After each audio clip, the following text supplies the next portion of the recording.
एवं राज्यों के बीच विधायी शक्तियों का विभाजन 3 सूचियों में किया गया है, जो भारतीय संघीय व्यवस्था का प्रमुख लक्षण है। ये तीनों सूचियाँ इस प्रकार हैं। 3 सूची बनाई गई है।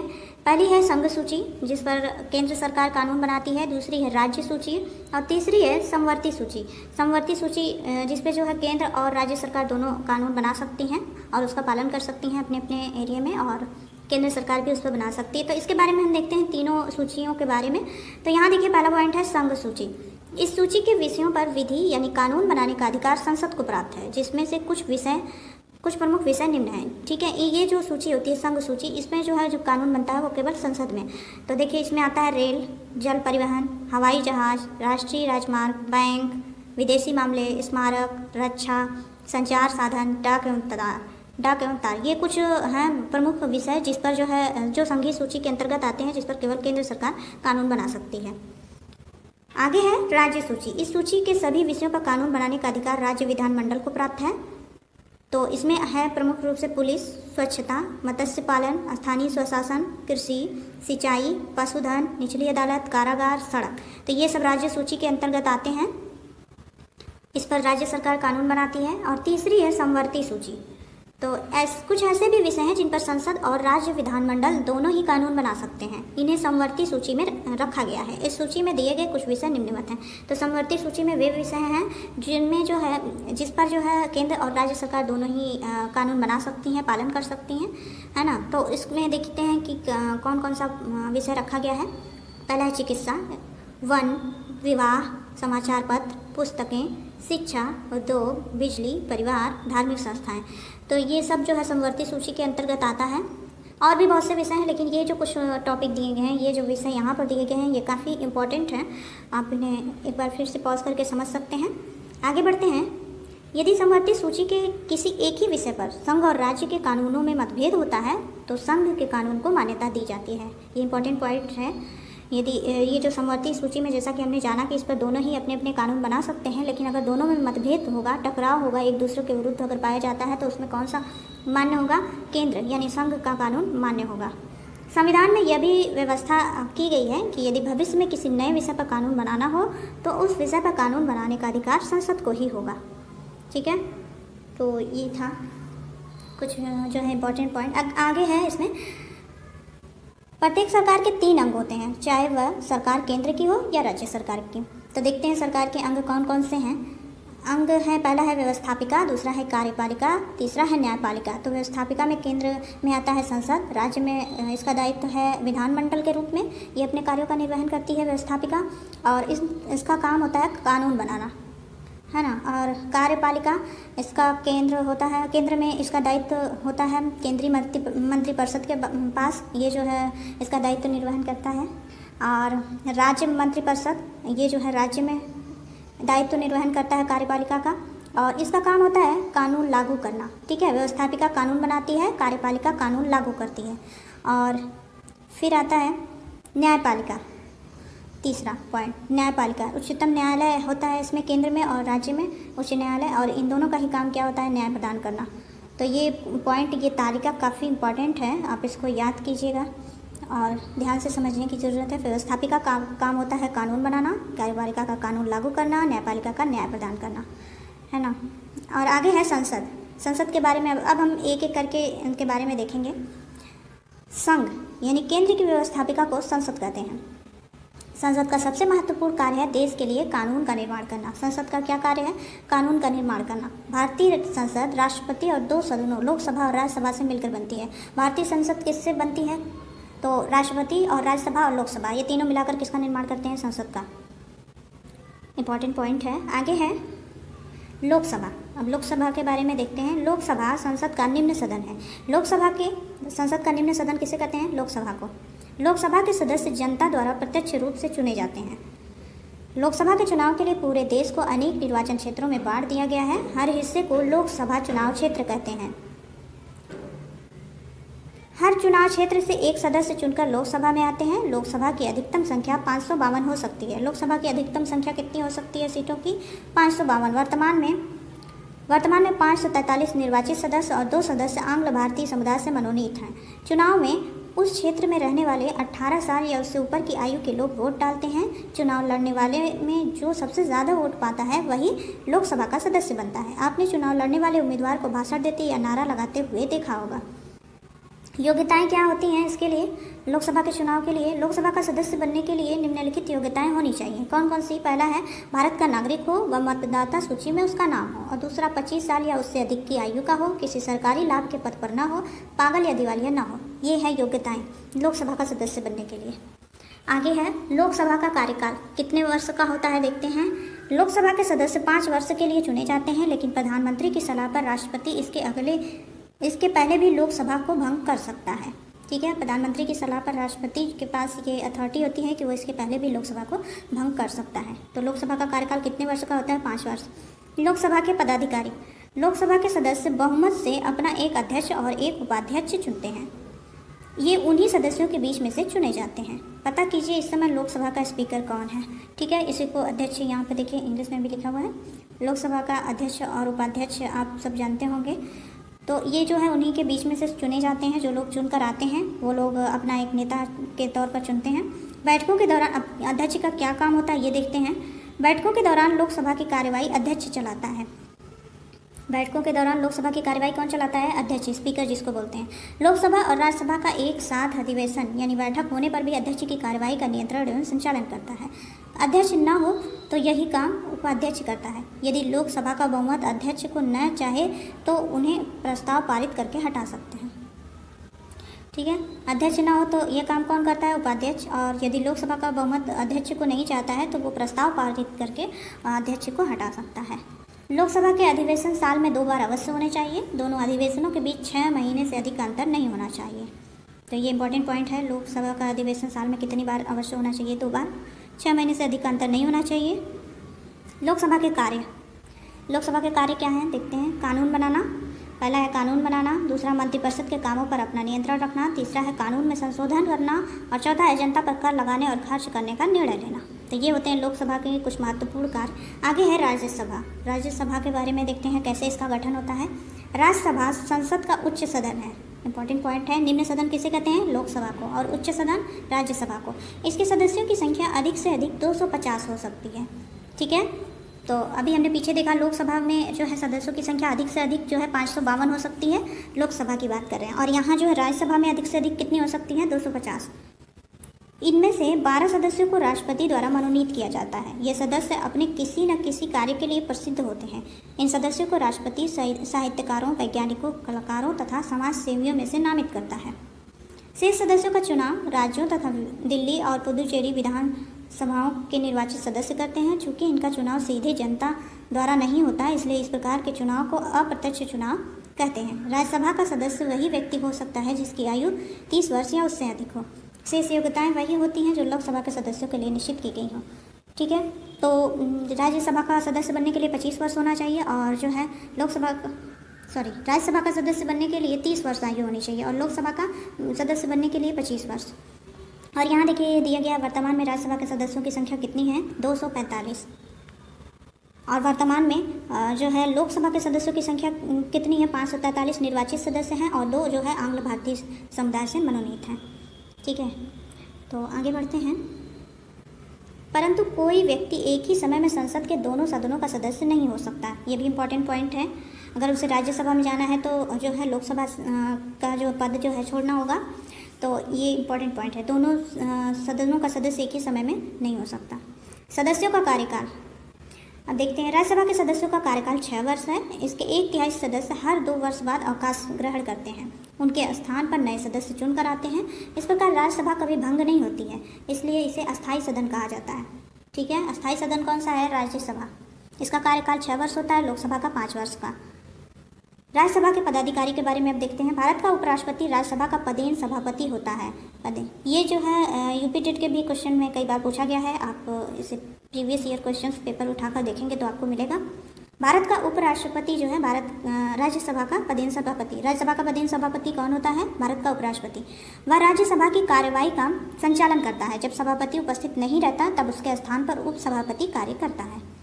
अधिवेशन राज्यसभा का वर्ष में 2 बार अधिवेशन होना आवश्यक है। इसी तरह लोकसभा का भी 2 अधिवेशनों के बीच 6 माह से अधिक का अंतर नहीं होना चाहिए। राज्यसभा का कार्य क्या होता है देखते हैं। लोकसभा की तरह राज्यसभा भी कानून बनाने एवं संशोधन का कार्य करती है। दोनों सदनों द्वारा जब कोई प्रस्ताव या विधेयक स्वीकार कर लिया जाता है तब राष्ट्रपति के पास हस्ताक्षर के लिए भेजा जाता है। राष्ट्रपति के हस्ताक्षर के बाद वह विधेयक कानून बन जाता है। राज्यसभा भी लोकसभा की भांति मंत्रियों से प्रश्न पूछ सकती है। विशेष बात यह है कि धन से संबंध रखने वाले विधेयक लोकसभा में ही प्रस्तुत किए जाते हैं। राज्यसभा में उन पर केवल चर्चा की जा सकती है।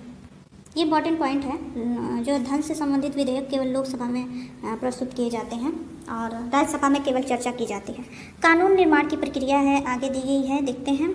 संसद का सबसे महत्वपूर्ण काम है देश के लिए कानून बनाना और कानून बदलना। जिस विषय पर कानून बनाना होता है उसका एक प्रस्ताव तैयार किया जाता है, उसे विधेयक या बिल। ये विधेयक 2 प्रकार के होते हैं, साधारण विधेयक तथा धन विधेयक। कानून बनने की संक्षिप्त प्रक्रिया इस प्रकार है। यहाँ देखिए ये ब्रैकेट में दिया गया है और भी जानिए बॉक्स में। जब विधेयक किसी मंत्री द्वारा प्रस्तुत किया जाता है तो इसे सरकारी विधेयक कहते हैं, और जब कोई विधेयक मंत्री के अलावा किसी सदस्य द्वारा प्रस्तुत किया जाता है इसे गैर सरकारी विधेयक कहते हैं। ये होता है अंतर सरकारी विधेयक और गैर सरकारी विधेयक में, ठीक है। साधारण विधेयक क्या होता है इसको देखते हैं। साधारण विधेयक लोकसभा या राज्यसभा में से किसी में भी पहले पेश किया जाता है। इस विधेयक को कोई भी सदस्य पेश कर सकता है। साधारण विधेयक 3 चरणों में पारित होता है, इसे 3 वाचन कहते हैं। पहला वाचन क्या है, साधारण विधेयक कितने चरणों में पारित होता है, 3 चरणों में।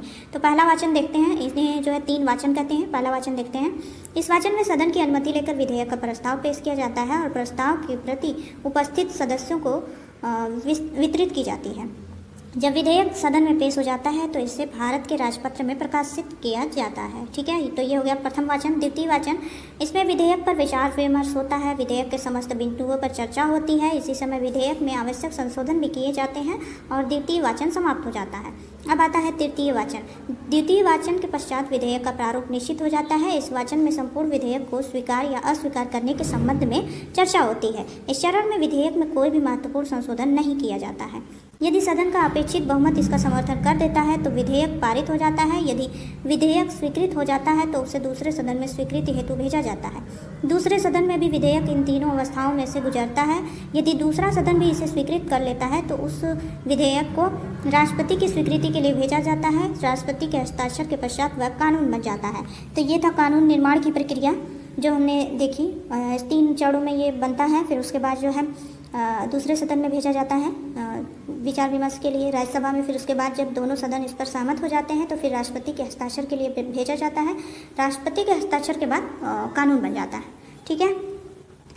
कानून बनाने की प्रक्रिया के प्रमुख बिंदु क्या क्या है देखते हैं। साधारण विधेयक पहले किसी भी सदन में पेश किया जा सकता है, राज्यसभा या लोकसभा, ठीक है। ये इंपॉर्टेंट पॉइंट है। साधारण विधेयक किसी भी सदन में पहले पेश किया जा सकता है, चाहे राज्यसभा हो या लोकसभा हो। दूसरा पॉइंट है आधे से अधिक उपस्थित सदस्यों का मत यदि विधेयक के पक्ष में होता है तो विधेयक उस सदन में पारित हो जाता है। और फिर तीसरा आता है राष्ट्रपति के हस्ताक्षर से पहले दोनों सदनों में विधेयक पारित होना जरूरी है। तो फिर चौथा पॉइंट है आमतौर पर जब मत लिए जाते हैं तो सभा का सभापति अपना मत नहीं देता है, पर यदि विधेयक के पक्ष और विपक्ष में बराबर सदस्यों के मत है तो सभापति अपना मत दे सकता है। इस स्थिति में उसका मत निर्णायक होगा। यदि साधारण विधेयक एक सदन में पारित हो जाता है पर दूसरे सदन में नहीं पारित होता है तो समस्या उठ खड़ी होती है। इसे सुलझाने के लिए राष्ट्रपति दोनों सदनों की संयुक्त बैठक बुला सकता है। और फिर अगला पॉइंट है राष्ट्रपति साधारण विधेयक को सुझावों सहित वापस लोकसभा में भेज सकता है। लोकसभा चाहे तो उस विधेयक को वहीं पर समाप्त कर सकती है, परंतु यदि विधेयक लोकसभा द्वारा दोबारा राष्ट्रपति को भेजे जाने पर परंतु वही विधेयक लोकसभा द्वारा दोबारा राष्ट्रपति को भेजे जाने पर राष्ट्रपति को अपने हस्ताक्षर करने ही होंगे। ये इंपॉर्टेंट पॉइंट है। अगर जो है राष्ट्रपति जो है विचार विमर्श कराना चाहे या उसमें संशोधन चाहे तो वो वापस लोकसभा को भेज सकता है, लेकिन अगर लोकसभा दोबारा राष्ट्रपति को वही विधेयक भेज दे तो फिर राष्ट्रपति को बाध्य होना होगा अपना हस्ताक्षर करने के लिए। ये है इंपॉर्टेंट पॉइंट। आगे है यहाँ देखिए जो है कानून निर्माण की प्रक्रिया को जो है समझाया गया है। प्रथम वाचन, द्वितीय वाचन, तृतीय वाचन, फिर उसके बाद आएगा विधेयक का कानून बनना। राष्ट्रपति का हस्ताक्षर होगा, दोनों सदनों में होगा। फिर उसके बाद जो है कानून राष्ट्रपति का हस्ताक्षर होगा, फिर ये कानून बन जाएगा। आप इसे पॉज करके भली भांति समझ सकते हैं। आगे बढ़ते हैं धन विधेयक। साधारण विधेयक तो किसी भी सभा में पेश किया जा सकता है। अब हम धन विधेयक के बारे में देखेंगे क्या होता है। जिन विधेयकों में खर्चे या आमदनी की बात जुड़ी है जैसे बजट, तो उसके लिए प्रक्रिया कुछ अलग है। जैसे ऐसे विधेयक राष्ट्रपति की अनुमति से ही संसद में पेश किए जा सकते हैं। ये विधेयक हमेशा पहले लोकसभा में पेश किए जाते हैं। अभी हमने पीछे पढ़ा कि जो साधारण विधेयक होता है वो राज्यसभा या लोकसभा दोनों में से किसी में भी पहले पेश हो सकता है। लेकिन यहाँ देखिए ये पॉइंट है, जो धन विधेयक होता है हमेशा पहले लोकसभा में ही पेश किए जाते हैं, है ना। आगे बढ़ते हैं। उन्हें मंत्री ही पेश कर सकते हैं और साधारण विधेयक कोई जो है सदस्य भी पेश कर सकता है, और जो धन विधेयक होता है वो केवल मंत्री ही पेश करेगा। केवल लोकसभा ही इन विधेयकों पर मत दे सकती है, अर्थात ये विधेयक लोकसभा से ही पारित होते हैं। राज्यसभा में ये विधेयक केवल चर्चा के लिए भेजे जाते हैं। राज्यसभा केवल 14 दिन के लिए धन विधेयक अपने पास रख सकती है। कितने दिन के लिए? 14 दिन के लिए। तो ये था धन विधेयक के बारे में हमने देखा। आगे है लोकतंत्र का एक और महत्वपूर्ण सिद्धांत है बहुमत का सिद्धांत। बहुमत से लोग चुने जाते हैं, बहुमत से ही विधेयक पारित होते हैं। इंपॉर्टेंट पॉइंट है। आगे है उत्तर प्रदेश के संदर्भ में कुछ पॉइंट दिए गए हैं, तो देखते हैं। उत्तर प्रदेश की व्यवस्थापिका को क्या कहते हैं? विधानमंडल। यह राज्यसभा, विधानसभा तथा विधान परिषद से मिलकर बनती है। और अगला है, विधानसभा में 403 सदस्य होते हैं जो जनता द्वारा निर्वाचित होते हैं, जबकि एक सदस्य का मनोनयन राज्यपाल आंग्ल भारतीय समुदाय से करता है। इंपॉर्टेंट पॉइंट है, विधानसभा में कितने सदस्य होते हैं? 403। ये जनता द्वारा निर्वाचित होते हैं, और जबकि एक सदस्य जो है राज्यपाल आंग्ल भारतीय समुदाय से मनोनीत करता है। आगे है, वही व्यक्ति विधानसभा का चुनाव लड़ सकता है जो 25 वर्ष या उससे अधिक आयु का हो। विधानसभा के सदस्यों को विधायक या एमएलए कहते हैं। ठीक है, विधानसभा के सदस्यों को क्या कहते हैं? MLA, member of legislative assembly. ठीक है, फुल फॉर्म है ये। और सभी सदस्य मिलकर अपने बीच में से ही एक अध्यक्ष और एक उपाध्यक्ष का चुनाव करते हैं, जैसे लोकसभा में होता है वैसे ही विधानसभा की बात हो रही है यहाँ पे। सामान्यतः विधानसभा का गठन 5 वर्ष के लिए किया जाता है, परंतु मंत्रिपरिषद की सलाह पर राज्यपाल इसे समय से पहले भी भंग कर सकता है, जैसे लोकसभा को राष्ट्रपति समय से पहले भंग कर सकता है। अभी हमने पीछे देखा। तो विधानसभा का गठन भी 5 वर्ष के लिए होता है, लोकसभा का भी 5 वर्ष के लिए। कुछ समानताएं हैं दोनों में, लेकिन ये राज्य स्तर पर है और वह केंद्र स्तर पर है। आगे है उत्तर प्रदेश विधान परिषद में 100 सदस्य होते हैं। उत्तर प्रदेश विधान परिषद में कितने सदस्य होते हैं? इंपॉर्टेंट पॉइंट है, आप इसे देख सकते हैं। 100 सदस्य होते हैं, और इसमें 38 सदस्य विधानसभा द्वारा, 36 सदस्य स्थानीय संस्थाओं द्वारा, 8 शिक्षकों द्वारा तथा 8 स्नातकों द्वारा निर्वाचित होते हैं। 10 सदस्य राज्यपाल द्वारा मनोनीत किए जाते हैं। तो ये था विधान परिषद के बारे में। विधानसभा में कितने जो है सदस्य होते हैं? अभी हमने देखा पीछे। विधानसभा में 403 सदस्य होते हैं, और ये सभी जनता द्वारा होते हैं। एक सदस्य राज्यपाल मनोनीत करता है, जबकि विधान परिषद में 100 सदस्य होते हैं। 38 जो है विधानसभा द्वारा आते हैं, और 36 सदस्य भारतीय संस्थाओं द्वारा, 8 शिक्षकों द्वारा, 8 स्नातकों द्वारा, और 10 सदस्य राज्यपाल मनोनीत करता है उत्तर प्रदेश विधान परिषद में। तो कुल मिलाकर हो जाते हैं 100। वही व्यक्ति विधान परिषद का सदस्य बन सकता है जो 30 वर्ष या उससे अधिक आयु का हो। विधान परिषद के सदस्यों को विधायक या एमएलसी कहते हैं। ठीक है, member of legislative council. Important point है, विधान परिषद के सदस्यों को विधायक या एमएलसी कहते हैं। और जो है अभी हमने पीछे देखा, विधान सभा के सदस्यों को एमएलए कहते हैं, member of legislative assembly. Vidhan Parishad के सदस्य अपने बीच में से ही एक सभापति और एक उपसभापति चुनते हैं। अगला पॉइंट है, विधान परिषद एक अस्थायी सदन है। इसके सदस्यों का चुनाव 6 वर्ष के लिए किया जाता है। प्रत्येक वर्ष 1/3 सदस्य अवकाश ग्रहण करते हैं। और फिर अगला पॉइंट है ये, विधानमंडल का मुख्य कार्य कानून बनाना है। विधानसभा एवं विधान परिषद द्वारा पारित विधेयक राज्यपाल की सहमति के बाद कानून बन जाता है। और अंतिम पॉइंट है, हमारे प्रदेश का विधानसभा भवन लखनऊ में है स्थित है। तो ये था कुछ जो है पॉइंट जो उत्तर प्रदेश के बारे में जानकारी है जो अंत में दी गई थी स्पेशली। तो ये था पार्ट 2, जिसमें हमने जो है जाना व्यवस्थापिका के बारे में। आगे हम लेकर आएंगे पार्ट जो है 3, जिसमें होगा कार्यपालिका यानी कानून लागू करना। कार्यपालिका का काम होता है कानून लागू करना, तो ये कैसे कानून लागू करती है, और इसमें जो है राष्ट्रपति की क्या भूमिका होती है, राष्ट्रपति पद के लिए कौन कौन सी योग्यताएं हैं, संसद का मंत्रिपरिषद कैसे नियंत्रण करता है विभिन्न चीज़ों पर, प्रधानमंत्री और मंत्रिपरिषद के क्या क्या कार्य हैं, राष्ट्रपति की आपातकालीन शक्तियाँ क्या हैं, इन सब के बारे में हम देखेंगे। तो उसके लिए प्लीज़ चैनल को सब्सक्राइब करें, वीडियो को लाइक करें। Thank you.